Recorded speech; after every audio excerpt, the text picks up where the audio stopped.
I'm tired of this. I'm tired of talking about it. I love that we just did an hour of NBA. But I'm tired of talking about this. I've tried and I've wanted and I have tried to want and I'm out of want to now.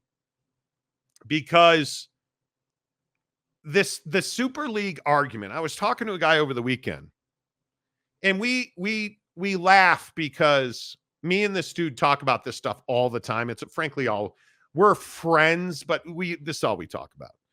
We don't talk about our wives. We don't talk about our children because none of our kids are doing shit with their lives. Yeah, so we don't talk about our crappy couches where those kids were made. We don't talk about that. It's not a big deal. But we were talking about this and bro said to me, like, I'm over this story. Can we just announce the Super League? And I was like, exactly right. Because I think anymore, can we just get to a place now where we understand the Super League is inevitable? Can we just come to a place where we recognize that every single day that there is a new report, that the Super League is inevitable? Can we now recognize that, pick your story, like this update on the ACC lawsuit, that a court in South Carolina has ordered the ACC to turn over the ESPN contract and Discovery to Clemson. And people are like, oh, God, ESPN's doomed. No, they're not. Sure, turn over the contract. Clemson's already seen it. And if Clemson's too lazy to go to the ACC headquarters, they don't deserve to win the case. Clemson's already seen it. Clemson wants to use this as leverage. Okay, great. What happens if the ACC melts down? We're going to a Super League. Because do you think Florida State's leaving the ACC this year? Do you think Clemson's leaving the ACC this year? They're not. There's not a chance that happens. It would be, I have to think you're 2% that could happen this coming season. It's almost slim and none, right? We're talking about 25, 26. That's the year that we are talking about. That in my mind, and you can talk about what Brett Yormark said last week about how we need to go through this next year and see how the 12-team playoff works. And then we can talk about a Super League because that's where this is going. And I think at some point, and we're going to get into these lawsuits and, the reporting about how much each school is going to be on the hook for in the Power Four. We're going to talk about all that here in just a minute. But are we at a point, Jake, where we can agree finally?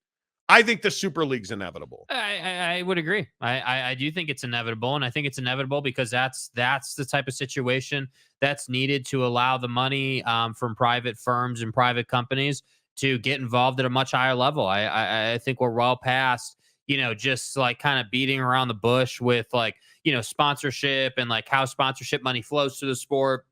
How kids are benefiting, how the schools are benefiting, how the old white hairs are still benefiting. Like, we just need to accept the fact that the sport is going to go towards a pro model. And, you look at the reporters who cover this stuff regularly.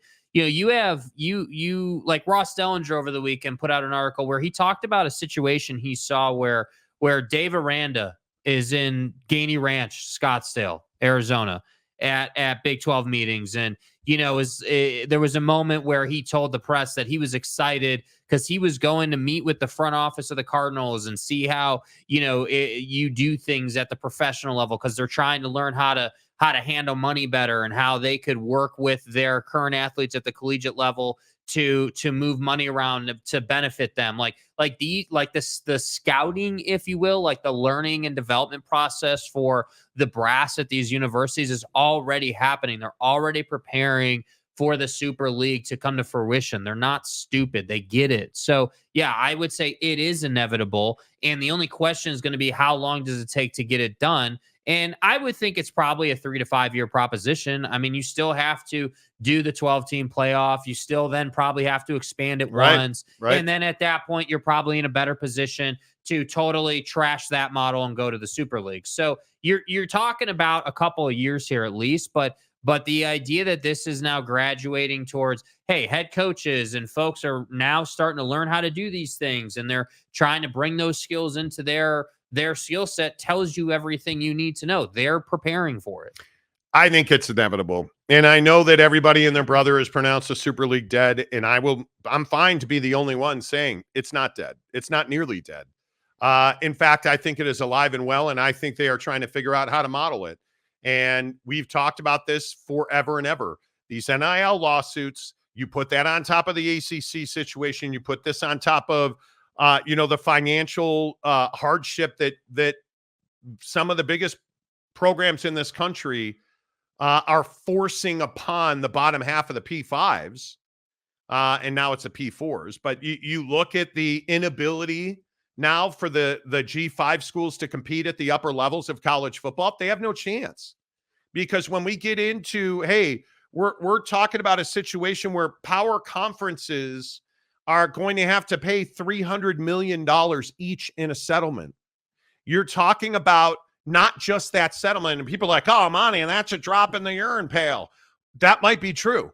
But then go ahead and expand your rosters significantly. So you have to provide more scholarships. So you have to provide more revenue sharing. So you're paying out in student wellness and well-being alone will break a lot of G5 universities who will not be able to compete. Yeah. And I think you are looking at the game shrinking. Now, is the money going to grow? Yeah, because I think the people with access to the biggest pots of cash in this game is shrinking. Yeah. That's what this is. And we can sit here and I can tell you is the day is long. The Big Ten and the SEC cannot go out on their own. And people continue to believe that that's a possibility. It's not. I can tell you point blank, if you do not have the 50 to 75 biggest universities financially capable of competing at the highest levels in college football, you don't have college football. Yeah, totally agree. You need to figure it out. Well, and I think that's the other reason the Super League happens is because you need a bit of a delineation here from a revenue standpoint and a money structure standpoint between the Power 4 and the G5. And I think that the G5, and we've said it on the show a million times, and we're going to keep saying it, the G5 need their own playoff model. They need their own system so that at their level, and again, it's not saying that they're lesser or they're like terrible. That's not what anyone's saying. But the reality is that they're operating at a lower revenue stream level than the Power 4. And I literally don't think it's fair to compare them or ask them to compete. I mean, it would literally be like asking, a college university to compete with the Dallas Cowboys money wise. Like, it's not you would never do that because it's a totally different structure and a way of doing business. So the question of if the Super League is inevitable, I think my opinion is we're past that. It is inevitable. It's going to happen. It's more a conversation of, hey, how is it going to happen now? Like, just how much structure can we put into the sport to sort of pave the way? And I also think that when you're looking at all of this equation, one of the things you have to ask yourself is, how does the world of college football stop these lawsuits from being filed? Because I think one of the delays in settling this NIL antitrust lawsuit is that there's no protection for the NCAA.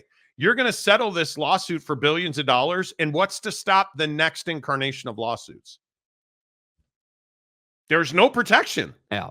So until, and I don't know, I think Stuart Mandel at The Athletic wrote about the need for there to be legislation or some way that lawmakers protect the NCAA. I don't know how you do that. If that is Congress, if that is, I don't know. But what stops all of these lawsuits? Because you notice one gets filed, another gets filed, another gets filed. Like, where does the rock stop rolling down the hill? Well, I don't think it does. These lawsuits, dude. I don't think it does, because every lawsuit that gets filed sets a new precedent. So we're not in a place where we've ever seen a lot of this before, which is why you're getting so many of the lawsuits, because there's opportunity to, and I hate saying this, but there's opportunity to make a lot of money through these lawsuits if you're in a certain type of position. So it probably is legislation, but I hate that for the sport. I hate when, white collar congressional folks get involved with college athletics, because it never ends well, really, for anybody. And that's why I say, like the NCAA is going to have to pay back their fair share. then the schools, because again, this article that Ross did, he made it very clear that yes, the NCAA and schools are intertwined. We've said that for ages, right? That's a fact, not an opinion. But Ross was very clear to point out that in the paperwork, it clearly says that the NCAA as a body is going to have its own responsibility for paying the fine versus what the schools have to pay. And so I think we start getting into these really muddy waters of like, hey, who's paying for what? And like, who's going to be hurt the most? And how does this, how does this school handle that? Like, it just gets very complicated, to which I say, yeah, this is probably a situation where legislation needs to be written to control the damage. Yeah, because it's no different than, an LLC, or you have this body, the NCAA, but who's funding that and who makes it up? The member institutions, who you would think would have a level of protection from that. Only they don't, because at the end of the day, this is a cash call for investors. That's what that's what this amounts to. Yeah. Because you've had so much repression or oppression, if you will, of student athletes for decades and decades and decades. And I think this was the inevitable outcome, which is why I think you also see that they don't want these kids to be employees. They need to be 1099, as we've told you from the beginning. Yes. It's never made sense to make student athletes employees. That's never made sense. I think if you are one of these Power 4 institutions, you need the help at the legislative level. Facts. That's the only way that you can, as one, come together as one. Yes. Individuals coming together as one. You need the antitrust. You need that legislative protection. If not, the lawsuits are endless. And frankly, after you get through all the lawsuits, you need the private money, which is, again, why the Super League is going to happen. And I think it's inevitable. And I look at the outcome of all this stuff. I think, and it's sad because I love college football. I think you guys know that. I'm a passionate believer in it. I love watching it. There is nothing like Saturday afternoons in the fall. There is nothing like, for me, Notre Dame and USC, Bama, Georgia, like the biggest games. There's nothing like it, dude. There's nothing like it. And I know that Oak State and Mullet Man hate the rivalry games in college football, and they want nothing to do with good games and rivalries. But I love big rivalries. I am anti Mike Gundy because I actually like important games. I'm a man. Anyway, my point is, I love big time college football. Yeah. And it's really unfortunate that that's dead now, as we know it. The days of, penalty flags against Rocket Ishmael kick returns are over. Marcus Allen, it's over. The great history and tradition of college football is over. The Iron Bowl. It's done. Come back. It's over. You're never going to see college football the way that we've all come to love it. The Tim Tebow run. Yeah. The Statue of Liberty from Boise State, that's never going to happen again. It's not possible. And I think that's really sad. I think we have 2 years of some level of, I don't know, an exit tour or a death tour for college football. Because I think these next 2 years with the expanded playoff, and I think this is the end. This is the end, man. Yeah. And college football is going to be completely different. And again, I will just go back and say, I'm a believer that we're going to have the college football championship on Saturday and the Super Bowl on Sunday. And I think it's brilliant. And I think that the sport and the audience deserves that. I really do believe that. But I just think the waters are not going to calm until the lawsuits are done, legislation gets written, and then a formal structure is announced of like, hey, here's what we're doing. Yeah, and I think you're going to have these revenue sharing caps, and they're going to lie to us and tell us that that'll level the playing field. It's no different than a salary cap in the NBA, Monty. Yeah, it is. We will. The gap between the P4 and the G5 is not what you should be paying attention to. It's the gap between the P4 and then the real power players in college football. Yeah. The top of the table and the bottom of the table the gap will be seismic. It will be a fissure that we have never seen. It will be a canyon. It will be massive. It will be I maintain now, if it's, how many teams do you think truly every year, and not in an expanded playoff, for the last 100 years, how many teams do you think truly had an opportunity every year? Like 5, maybe. Maybe. Okay, now we've got a 12-team playoff. Anything can happen. Great, double it. 10 teams in the entire country. Yeah. And I don't even think it's 10 teams. I still think it's 5 or 7 teams. Yeah. Congratulations if you're Florida State last year and you got in and you ran into Texas. Georgia. You ran into Alabama. You ran into Michigan last year.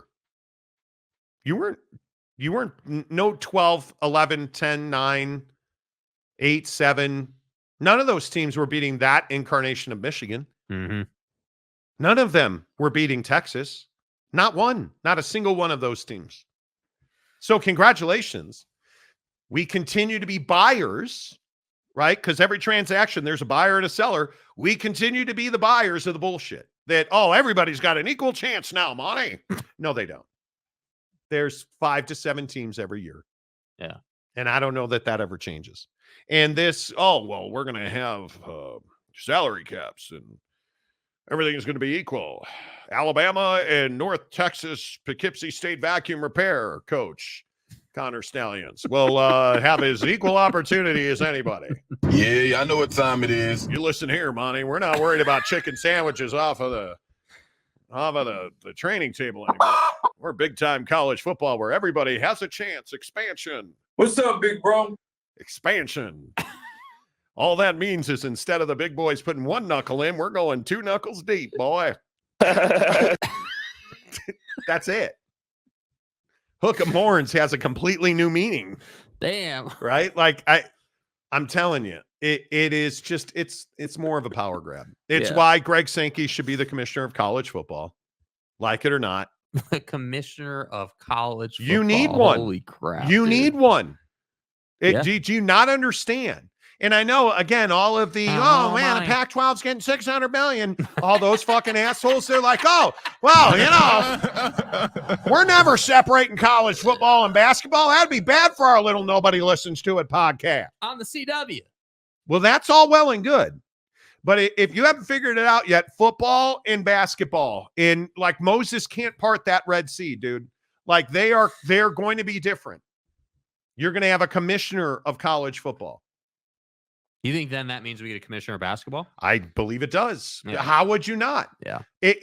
Basketball, and this is for all the jerk offs that are like, well, Monty, track and field and the stick and ball sports, you can kiss their asses goodbye. Okay, how exactly? Go ahead and let me know. I know I'm just little old Monty over here. I don't know anything about nothing. Right. Just let me know how that's going to happen. We're just going to not have TV contracts for the College World Series anymore. We're not going to. The only question is stop. Again, and this is the structure question I keep bringing up. So, okay, let's say a Super League happens in football. Let's say they expand the tournament to, I don't know, 80 teams, let's say, or whatever the number would be. Okay, cool. We've expanded everything. All right, great. More money. Everything's happy. Everyone's good. Okay, how does that work then for the rest of the sports? Do the rest of the sports stay, like when you look at granted rights models, do the rest of the sports at universities stay under a granted rights model, where the conferences operate differently in those sports? Or do you kind of fold that in under a newer model? Because again, the granted rights situation is why we're here in the first place, right? Granted rights agreements is why the sport is where it is right now. And so when you look at stick and ball sports and all the sports that are still going to continue to be played, is it better to keep all those the same, operate them the same way you have for 100 years, and now the only difference is going to be that you're going to make a lot more money through the Super League and through the tournament and all that? I mean, is that what we're looking at? That's what I think is really interesting, because I'm telling you, those sports are going to stay for a long time. They're not going anywhere. It's just a matter of how you're going to pay for them. And I think you're going to see that it's the the Phillips 66 Big 12 softball tournament. Mm-hmm.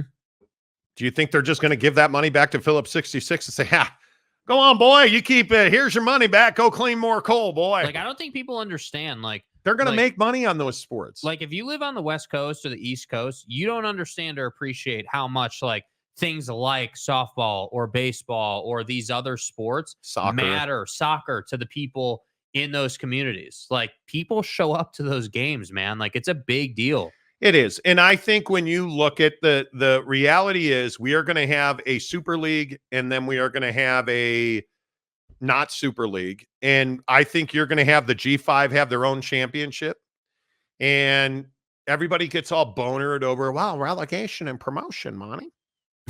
I don't know if relegation and promotion happens. I think it's feasible and people have proposed it, but how do you actually implement that? You know, like I look at the universities that look at how much money we've seen Oregon State investing in Beaver Stadium. Mm-hmm. Look at it, or Research Stadium, excuse me. Look at Boise State, perfect example. Do you know how much money they are putting into their infrastructure right now? Yeah. A ton into their facilities.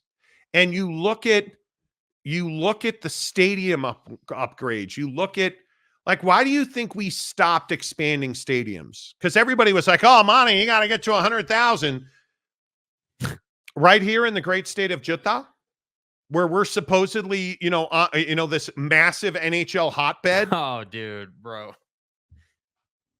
Quick sidebar.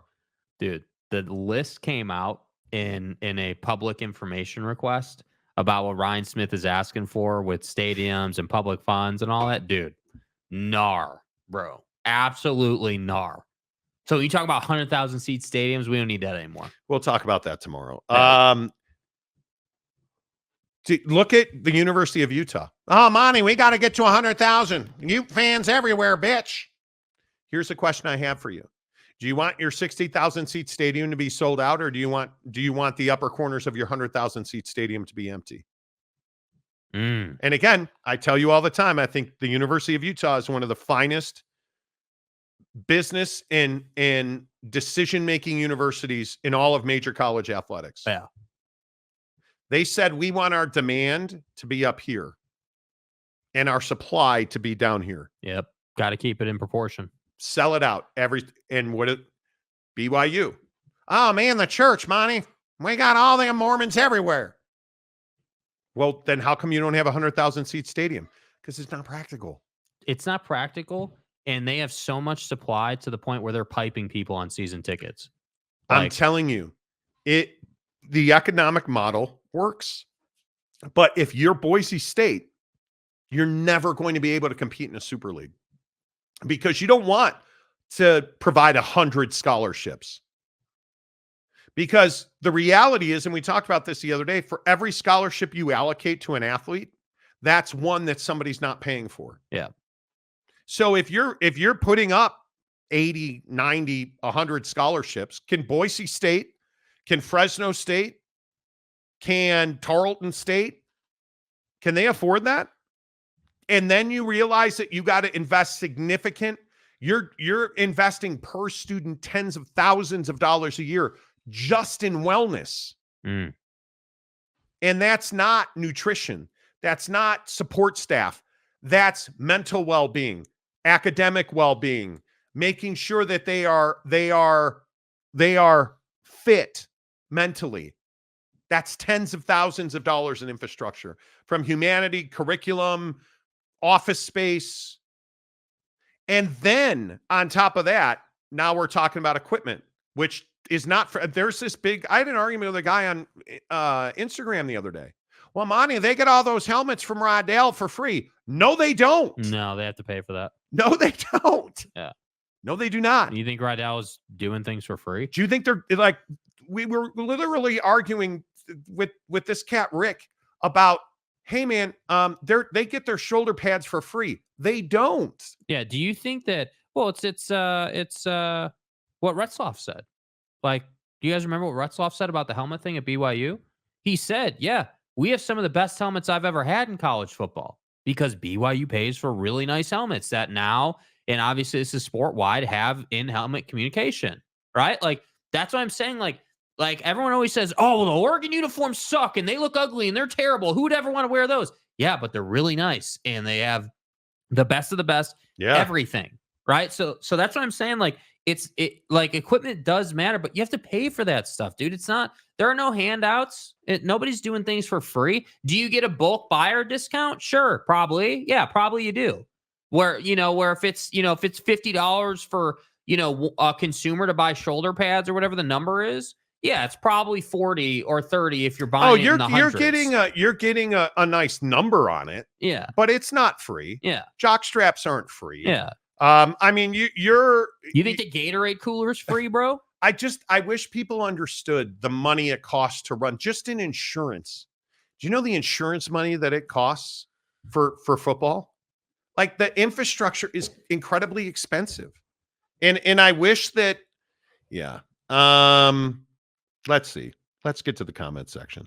Caps Lock Friday, Coog. By the way, are you guys excited that the great radio wizard in the Northwest is reporting that the CW has a deal for Oregon State and Washington State?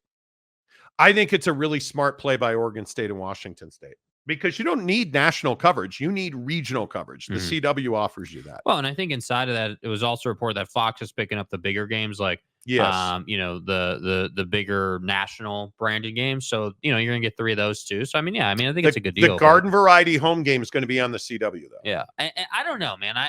I agree it's smart. You needed to do it. So I'm not criticizing the move, but when you think about the CW, I never watched the CW. I don't watch Live. I don't watch the CW. No. I watched the CW a ton as a kid because the Cubs were on the CW. But I don't really watch the CW. So the Cubs were on WGN, which was a CW affiliate. Yeah. Just, I think it's interesting. Jacob D. What, with college football changing, will Boise State be left out of major college football, or will they make the Super League? I think they're a very fringe team, bro. It's going to be a lot of money, because you're also, what goes into the Super League is you have to have the liquidity to support, and I don't know what the scholarship number will be. Mm-hmm. You're going to have the liquidity to support the scholarship, all of the infrastructure, expanded athletic programs. Yeah. And on top of that, you're going to have to share your revenue. On top of that, like, you're going to have a really beefy NIL infrastructure plus NIL dollars. It's a massive undertaking. And I think if you're Boise State, you've always been on that line. And I think you're going to wind up you're going to wind up in the G5. And I think if you are Boise State, that's probably where you belong. Because I think it's very difficult to make a jump to a higher level. And everybody loves the relegation and promotion. Okay, well, what does that actually look like for the team that gets promoted? How many teams that are promoted in English Premier League actually thrive and do well? Or do they wind up down on that lower tier where they're not making money because they're not getting into the Europa Leagues, they're not getting into the... Because they, lose all the time at the highest level. The real money in promotion is when you win at the next level. You have to win at the next level, right? How many Wrexhams are there? Not a lot. By the way, when you get to the next level in pro sports, like in the European soccer stuff, you got to pay for nicer hotels. There are requirements. Like you got to travel nicer. You got to do things. So there's more cost. It's always more expensive to make more money. Yeah. You got to spend money to make money. Caps Lock Friday, Coog. Washington State to the super tier, sources told me. Okay. Tell your sources we said hello. You know what I'm saying? Water sports, I don't know. You know what happens behind closed doors. Yeah, soaking's not a sport, dude. Come on. Mike Smith, settle down with the relegated boner talk, Monty. Stay hard. Get your throb on, bro. Mike also says university starting to put more luxury seating areas in order to make extra bank. It's no longer like, if you look at the renovations, there's a lot of stadiums now that are renovating the visitor side. Where it used to be, hey, well, the visitor side, why don't you guys go over there and sit on them splintered wood? Not anymore. because now visitors tickets are worth money. Yeah. And now luxury seating, and it's worth money. I agree with you 100%. Stepanik, it will be like basketball. You have the NCAA national championship and the NIT championship in basketball. That's what football will be soon. We'll see. We shall see. We shall see. Jacob says, so no Boise to the Super League. Probably not. No, I don't think so, dude. Elaine Tran says, Jacob, sorry, bro. But you're a Baylor fan, dude. Dave Aranda's still your head coach. Maybe he should grow his hair out. What do you think? Anyway, Mike Smith. Yes, they hate Las Vegas college. Yes, they hate Las Vegas college football. Okay. I don't know what that means. Roche, I don't like the bench seating at BYU. I prefer Ute Stadium all day. Plus, you ride the tracks right to Ute Stadium, not to say BYU Stadium isn't good. I mean, Rice Eccles is probably, I don't know, among the top 5 most underrated home field advantages in all of football, NFL, or college. Yeah. But Lavelle Edwards Stadium's not exactly easy either. There's a lot more walking at BYU. You have to do parking is okay. But you got to understand also at Utah, it's an elite tailgate setup. Yeah. They don't really tailgate at BYU, or they don't want you to. But at least there they have parking lots, unlike some other organizations we've talked about on the show. Yeah. Phil Venzer, at one point in time, Utah was a G5 school, but their ascension is no longer available. So you were a Mountain West school that went to the Pac-12. And then the Pac-12 melted down, so you went to the Big 12. So how does that ascension work today? How does that happen? If you're, pick your school. If you are, I don't even know who, San Diego State. If you're San Diego State, now we all know you believe you deserve a pro rata. Right. But you're not good in football, and you haven't been. Even with your stadium. You're now a basketball school. How do you translate the San Diego State football product into a P5 so you can compete with Georgia? Ohio State. How do you do that? I don't know. You don't, because you can't. You like there's no way to go from the Mountain West to the Big 12. That's not happening. How is that going to happen? I think there's no more I don't believe there's going to be more expansion. No, we're consolidating for sure. I think so. Yeah. I think so. Some players buy their own helmets because they're so big. And I think that most players, especially quarterbacks, are very partial to their helmets. And nowadays with the hats you can wear and need to be on TV somewhere. Well, I don't think the CW is a bad deal. I truly do not think the CW is a bad deal. I don't. Andy Blackwell, hello. Good to see you, my friend. Appreciate you being here. Elaine Tran says, love Lavelle Edwards. It's a really good football venue. And at the golden hour, when you've got the mountains in the background and it's 35 degrees out, and that's a great home field advantage. Great home field advantage. Brandon Butler, teams better win now or the relegation will happen before any Super League is created. I think, as I always say on the show, winning on the field matters. That's why Stanford is not, winning on the field. Steve Stepanik, the only team that was successful is the University of Central Florida. Well, what about, Central Florida is interesting. I'm really still surprised. Well, South Florida doesn't have a stadium on campus, which is a big deal. Yeah. So we'll see. Elaine Tran, I root for Houston and Baylor. Okay. How? Like, that's like saying you're a Cubs and a Sox fan. How does that work? Like, how do you do that? Did you guys see the old Kaminsky Park in Chicago? Chicago. So U.S. Cellular crap hole. Comiskey Park now guaranteed lower rate attendance field. You know, They're so bad at Kaminsky Park that nobody goes. They had like 31 fans at their game the other day. Literally, there's a video going around Twitter. And I am here for it. Yeah. I'm here for it. We sail gate around here, UW fan, Jim says. Okay. Listen, that's great. That's great. That's really good. Mike Smith, it's almost post Monty Show nap time. Could be. Shooter, Texas. More expansion, no chance. If anything, we're about to enter a time of contraction. Well, I think that's what we've been saying. I don't think, Yeah. We'll see.